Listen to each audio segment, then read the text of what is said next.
Buenas, hoy vamos a hablar de filosofía medieval. De aquí que tengamos aquí a este señor tan contento bailando el baile de la felicidad medieval.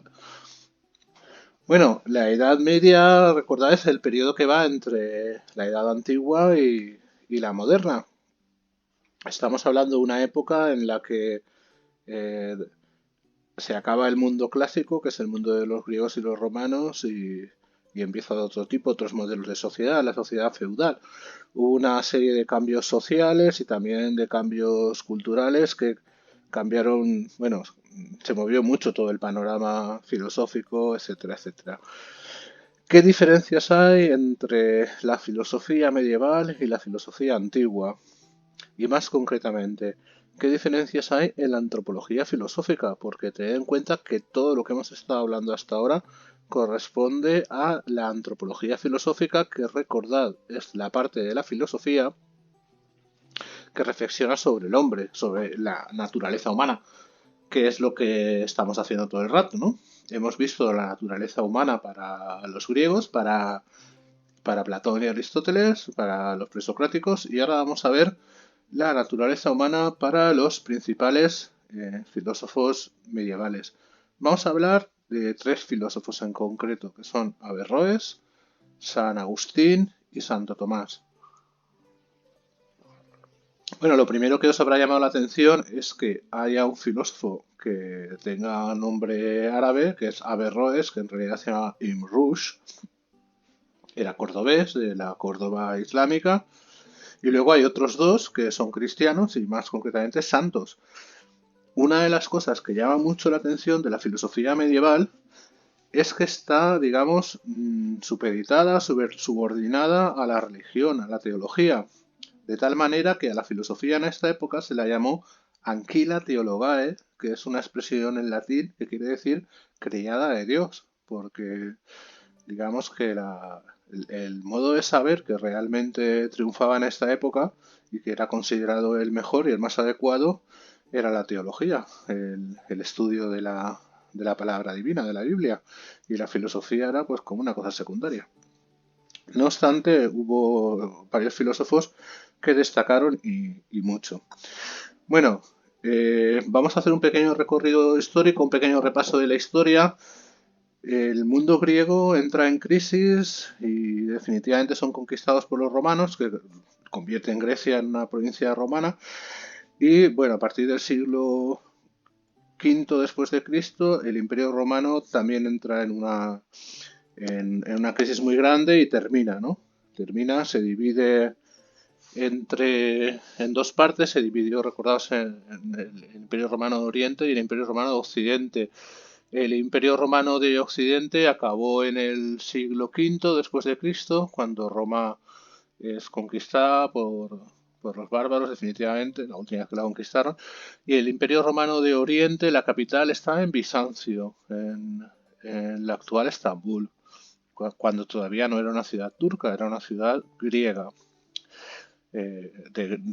poblada por griegos, pero que eran romanos, pertenecían al Imperio Romano. La capital cultural era Bizancio, era Constantinopla, y cuando cae Roma, pues toda la sabiduría del mundo antiguo estaba ahí, estaba ahí.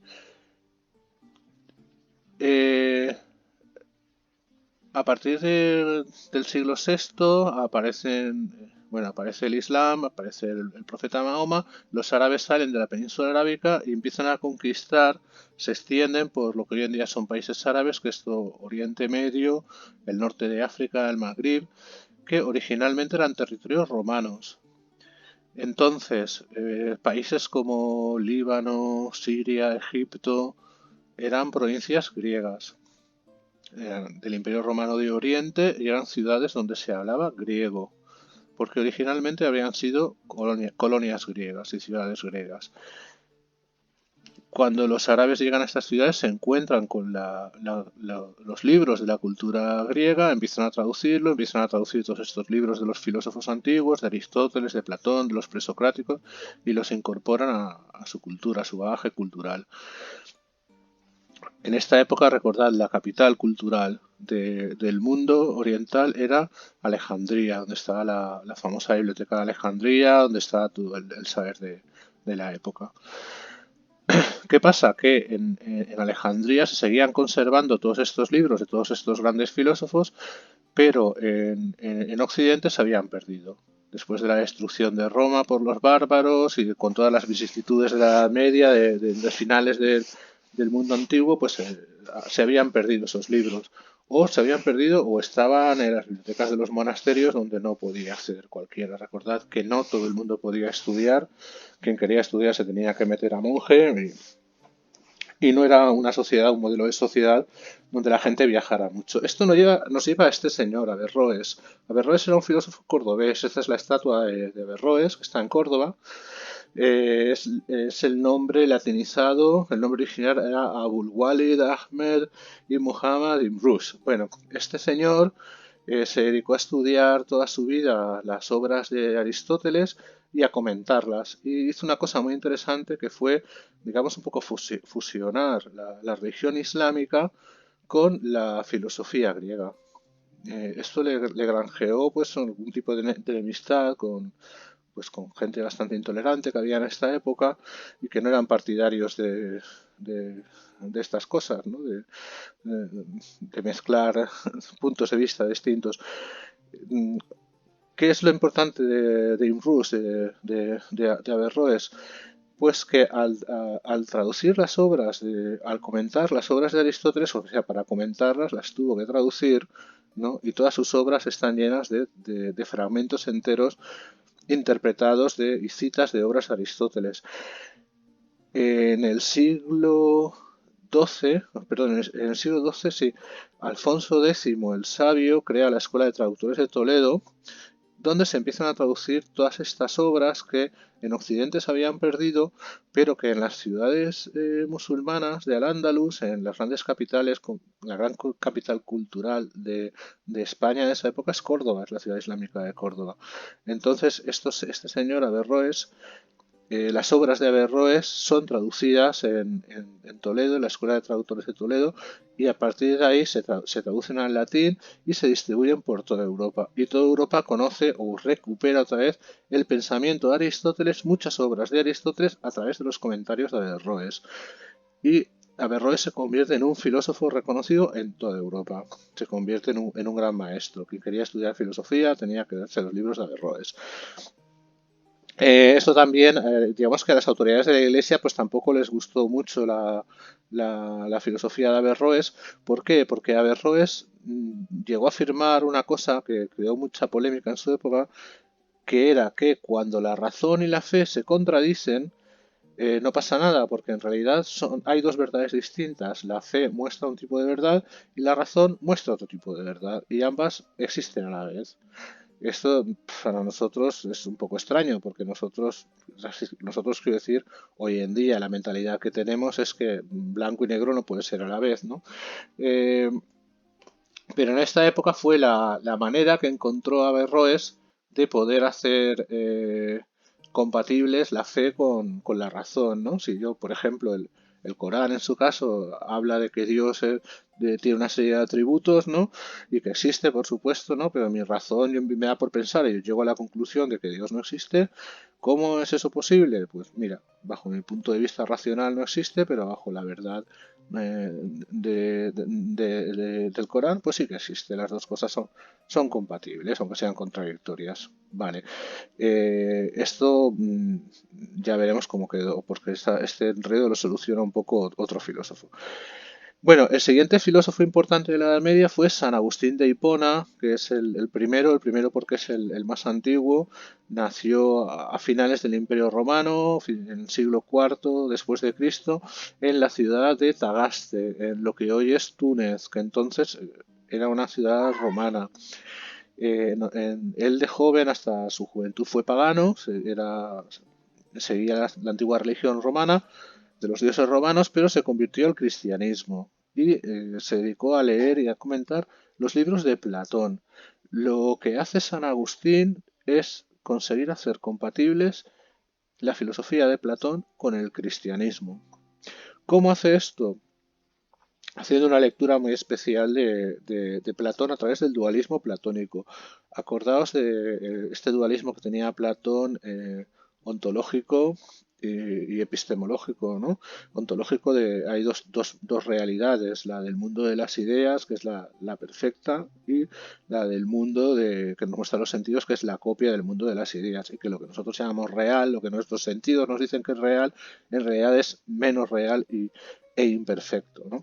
Esto lo que hace es traducirlo al cristianismo, ¿no? Hay dos mundos, el mundo de lo que Dios ha creado, que es el mundo donde vivimos, los seres mortales, que somos pecadores y somos imperfectos, y el mundo real, que es el del cielo, el del paraíso, que conoceremos cuando nos muramos. Y si somos buenos, pues iremos al paraíso y conoceremos el mundo que es de verdad.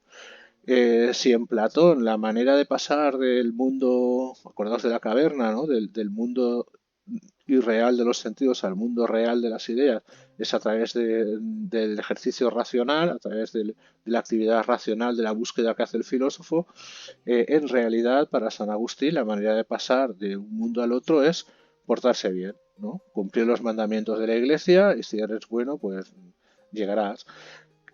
Para portarte bien, lo que tienes que hacer es, pues, no solo cumplir los mandamientos de la Iglesia, sino conocerlos, conocer qué es lo que quieren decir. Entonces, la función de la filosofía, para San Agustín, la función principal de la filosofía es hacer racionales, hacer inteligibles los mandamientos, las verdades de la fe. Intentar comprender el mensaje de la Biblia racionalmente. Eso nos lleva otra vez a lo que os comentaba antes de la imagen que se tenía en esta época de la filosofía como criada de la teología, como subordinada a la teología. ¿Ven? Entonces, la naturaleza humana para San Agustín eh, consiste en buscar racionalmente la mejor manera de salvarse, de alcanzar la vida eterna. ¿Vale?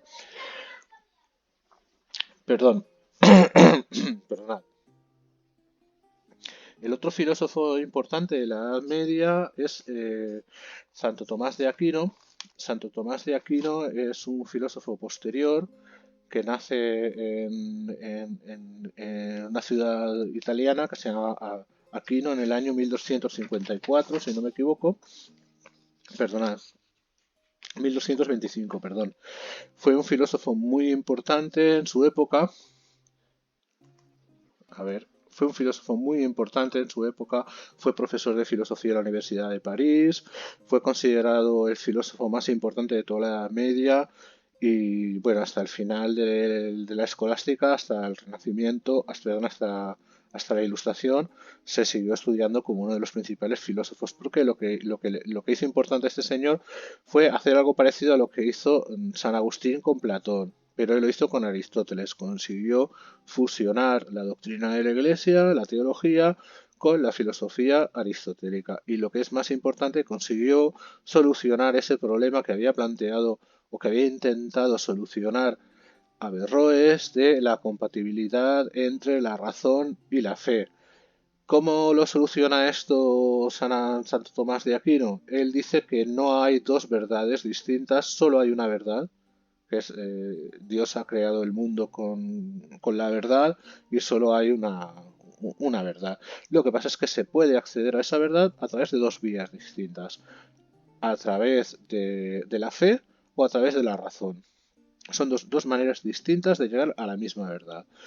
¿Qué pasa cuando la fe nos dice una cosa y la razón nos dice otra? Lógicamente, una de las dos tiene que estar equivocada. ¿Cuál estará equivocada? Esto nos lleva a un punto muy importante, no solo de Santo Tomás, sino de todos los filósofos medievales. La filosofía medieval, en general, plantea un cambio de modelo, de manera de ver al hombre totalmente distinta con respecto a la filosofía antigua.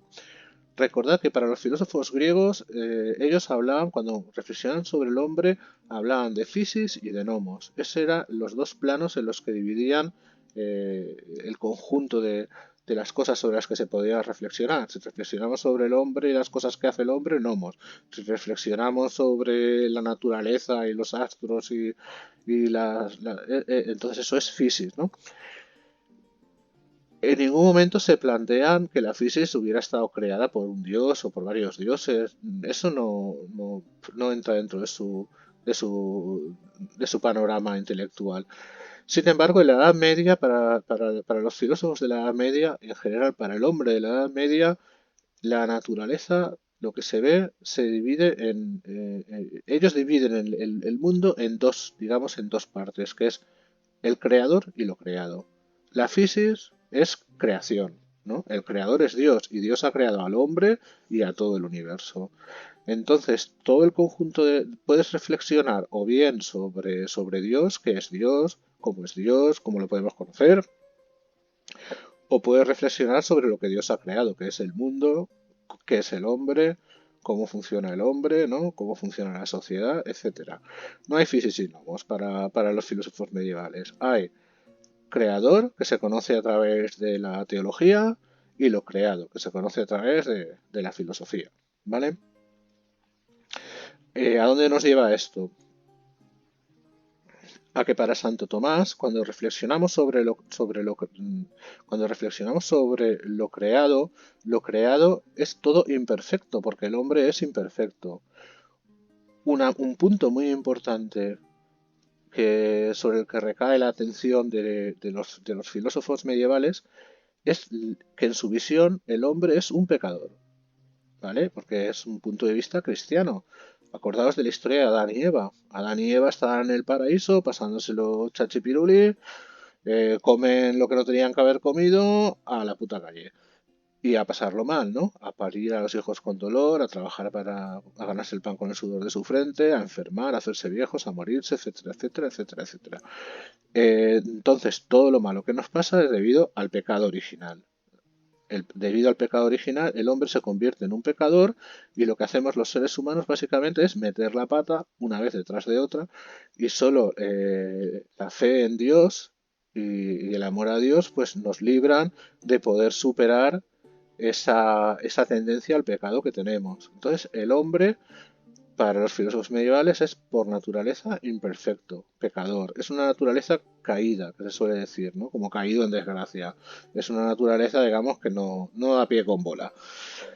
Entonces, si la fe y la razón entran en conflicto, lógicamente fallará lo que sea más imperfecto de las dos cosas. La fe, para los filósofos, para los filósofos medievales, es más perfecta que la razón. ¿Por qué? Porque la fe no depende de nosotros, la fe es un don divino, es algo que Dios te da. Tú tienes fe porque Dios quiere que tú tengas fe. Tú no tienes que hacer nada para tener fe. Naces con fe, ¿no? O naces con fe o la pierdes, la recuperas, es Dios el que te hace la gracia, ¿no? El regalo de la fe. La fe es perfecta. Si la fe y la razón se equivocan, lo que está mal utilizado es la razón siempre. Por lo tanto, según San Agustín, perdón, Santo Tomás de Aquino, lo que tenemos que hacer es aprender a utilizar bien la razón, a reflexionar de manera correcta para que las verdades reveladas por la Biblia y la razón nunca entren en conflicto. Y aquí es donde estaría la felicidad para Santo Tomás de Aquino.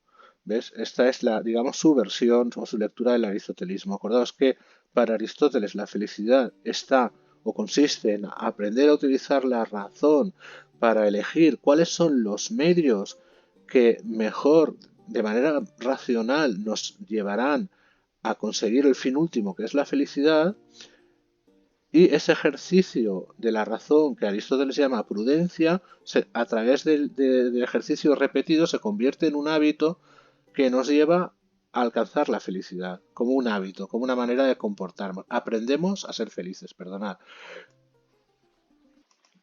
Para Santo Tomás de Aquino, el ejercicio de la razón, lo que es consiste o debe consistir, la felicidad consiste en ejercitar la razón para que concuerde con lo revelado por la fe. y será eso lo que nos proporcione la felicidad. ¿Y esta felicidad dónde estará? Sorpresa. Cuando te mueras lo descubrirás, igual que San Agustín, ¿no? Esa felicidad llegará en la otra vida. En esta vida nos puede llegar una felicidad que consiste en la satisfacción de saber que estamos orientando nuestra vida hacia la comprensión, hacia la adecuación de nuestra voluntad y de nuestra razón a los dogmas de la Iglesia, ¿no? Es decir, cuanto más comprendamos las verdades de la Biblia, pues más felices seremos. Esta es la visión de la naturaleza humana que tiene San Agustín, ¿vale? Y esta es la relación que hay entre Santo Tomás. Esta es la relación que hay entre San Agustín y Platón por un lado y Santo Tomás y Aristóteles por el otro. Perdonad porque a veces se me van los nombres, es una cosa que también me pasa en clase y me da mucha rabia. Se me van los nombres y cuando quiero decir a uno digo al otro. Acordaos, San Agustín, Platón, Santo Tomás, Aristóteles. Digamos que hacen su mezcla cada uno de estos filósofos antiguos con el cristianismo. Bueno, pues hasta aquí yo creo que ya está bien el rollo de los filósofos medievales. Como veis, en resumen, la visión que tienen del hombre es bastante, digamos, pesimista porque no se contempla como simplemente un ser que es un ser pecador y que la única oportunidad que tiene de mejorar su condición es adecuarse a la voluntad divina, a la voluntad divina expuesta por la Biblia, ¿no? Hacer lo que dice la Biblia, cumplir los mandamientos y eso, y poca cosa más. A todo esto también en un modelo de sociedad donde cada cual tenía su sitio, no era lo mismo ser noble que ser campesino, ¿no? Entonces, pues los campesinos lo que tenían que hacer era trabajar e ir a misa, básicamente, y no tenían ni tiempo ni ganas de pensar, ¿vale?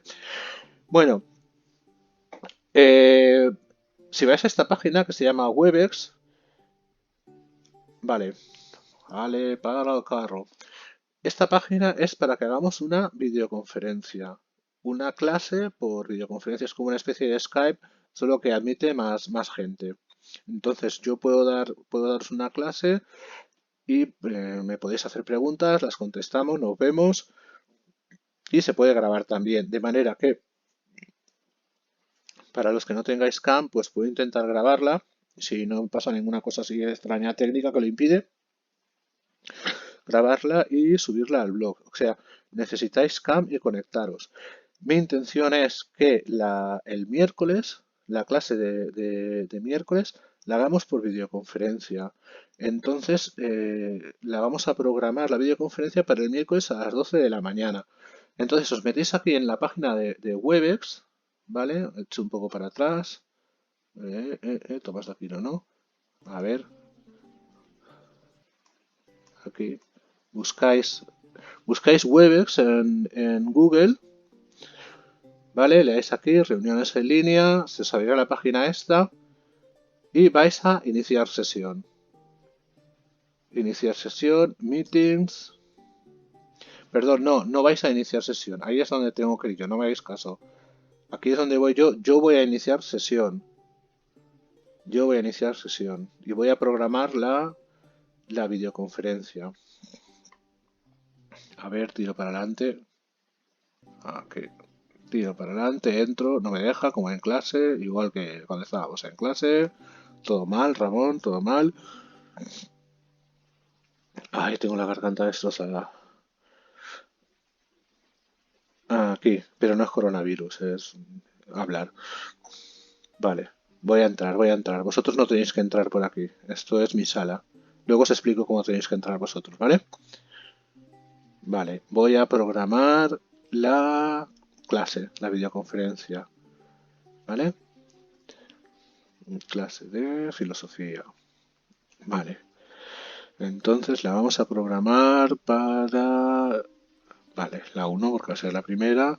Vale, a ver, a ver, a ver. Os voy a enseñar el código que tenéis. Sí, eso que pone contraseña de la reunión es el código que tenéis que introducir cuando vosotros accedáis a Webex.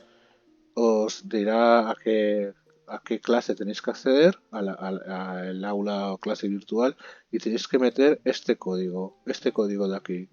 X minúscula 6, N minúscula, W mayúscula, U mayúscula, F mayúscula, T mayúscula, I minúscula, U minúscula, 88, ¿vale? Luego no me deja cortar y pegar.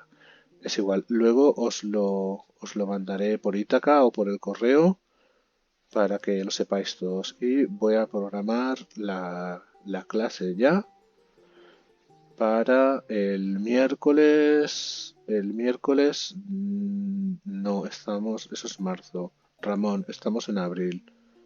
En abril. Ramón, en abril. Sí, el 3, el 3, el 3, el 3, el 3. No, sí, el uno, sí. Sí, sí, vale. Y la vamos a poner a las 12 de la mañana. Vale, una hora. Una hora no vamos a estar, pero bueno. Bueno, si estamos a gusto, sí. ¿Vale? Nada, no me deja cortar y pegar. Es igual. Acordaos, ¿vale? Este es el código. Ahora os voy a enseñar cómo tenéis que entrar en Webex, lo mismo. Salgo, entro como si fuerais vosotros, ¿vale? Metéis Webex, os sale, le dais a aquí y se entra. Y ahora os metéis en Únase. Únase, Ramón, únase, ahí. Únase, le dais. Y se os abre. Unirse a una reunión. Y ahí tenéis que introducir el código. Este código. ¿Vale?